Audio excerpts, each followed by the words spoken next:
C'était en 1989. Il y a 35 ans que l'islam entre pour la première fois dans l'espace public.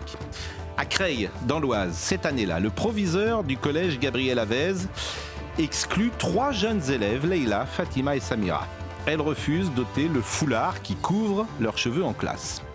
L'islam, je l'ai dit, pour la première fois, entre dans la société française à travers une revendication communautaire, identitaire, religieuse.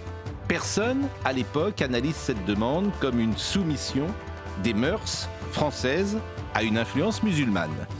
Le fait qu'un enfant arrive avec un foulard ne doit pas être un motif pour l'exclure de la classe, réagit Lionel Jospin.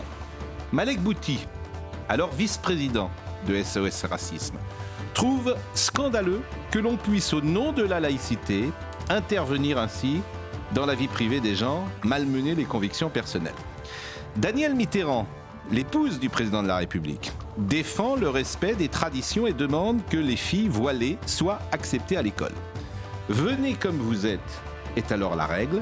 Comment expliquer aujourd'hui à des jeunes gens le contraire de ce qui fut la doxa depuis la fin des années 70 ? Vos différences sont une chance, votre singularité est un atout.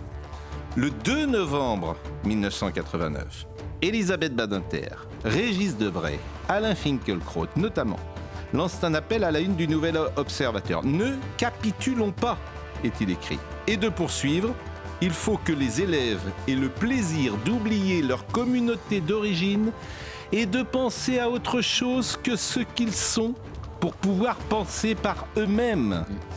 Elisabeth Badinter et ses amis avaient tout vu, tout dit, tout compris.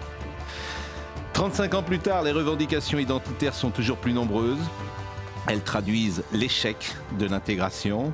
Une nouvelle France est née. Elle possède d'autres coutumes. Elle raconte une autre histoire. Appelons ça la société multiculturelle. Pour le meilleur ou pour le pire, l'avenir le dira.